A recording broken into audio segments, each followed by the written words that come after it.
बिस्मिल्लाहिर्रहमानिर्रहीम। ख्याल टीवी के मुअज़्ज़ज़ ख़वातीन व हज़रात, अस्सलाम वालेकुम वरहमतुल्लाहि वबरकातुहू। मैं हूं आपका दोस्त मोहम्मद अली खिज़र और आज की इस वीडियो में हम जिस बीमारी के हवाले से आपको बताएंगे उसे अठरा कहा जाता है। खुदा न खास्ता अगर आप में से कोई इस बीमारी में मुब्तला है तो ये अमल आपके लिए है। आज की इस वीडियो में कुछ सवालात के जवाबात भी दिए जाएंगे। एक सवाल था कि हैज़ के बाद गुस्ल से जमा करना जायज़ है या नहीं। इसमें एक बात समझ लें कि हैज़ की कम अज़ कम मुद्दत 3 दिन की है और ज़्यादा से ज़्यादा मुद्दत 10 दिन की है। अब अगर हैज़ 10 दिन में ख़त्म हुआ है तो जैसे ही ख़त्म होगा फौरी तौर पर जमा कर सकते हैं। गुस्ल ना किया हो तो कोई बात नहीं, लेकिन अच्छा ये है कि गुस्ल कर लें, बाइना कोई गुनाह की बात नहीं है। अगर हैज़ 10 दिन से कम दिन में रुका है, 5, 6 या 7 दिन में, तो इस सूरत में फौरी तौर पर जमा करना जायज़ नहीं है। इसमें 2 सूरतें हैं, आप जमा कर लें। एक ये कि गुस्ल कर लिया जाए। दूसरी सूरत है कि औरत को पाक होने में इतना वक्त गुजर चुका हो कि एक फ़र्ज नमाज पढ़ी जा सकती हो, तो फिर गुस्ल से पहले जमा किया जा सकता है।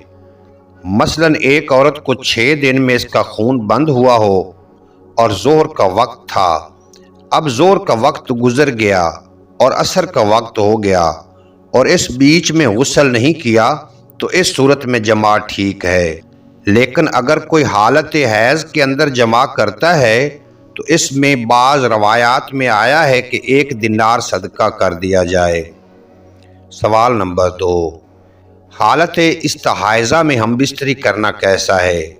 इसमें ख़वातीन को चाहिए कि वो तारीख़ याद रखें, तो जब ख़वातीन को पता चले कि दिन आ गए हैं तो इसमें वो 10 दिन गुजार लें। 10 दिन गुजार लेंगे तो इसके बाद हम बिस्तरी करना ठीक है। खून बेशक जारी रहे, वो इस्तिहाज़ा का खून है, इसमें कोई मसला नहीं है, जायज़ है। इसमें ख़वातीन को चाहिए कि वो तारीख़ याद रखें, तो जब ख़वातीन को पता चले कि दिन आ गए हैं तो इसमें वो 10 दिन गुजार लें। 10 दिन गुजार लेंगे तो इसके बाद हम बिस्तरी करना ठीक है। खून बेशक जारी रहे, वो इस्तिहाज़े का खून है, इसमें कोई मसला नहीं, जायज़ है। अब आते हैं असल टॉपिक की तरफ। अठरा की बीमारी भी एक बहुत ही मूज़ी मर्ज़ है। ख़वातीन के अंदर इसके बहुत से मसाइल होते हैं। तहकीक से पता चलता है, एक तो ये कि औलाद नहीं होती, दूसरा ये कि अगर हमल हो जाए तो दूसरे तीसरे माह में ज़ाया हो जाता है, और अगर औलाद हो जाए तो वो ज़्यादा टाइम नहीं निकालती। अठरा की वजह से ये मसाइल होते हैं कि बच्चे का रंग नीला पड़ जाता है या माँ का रंग नीला पड़ जाता है।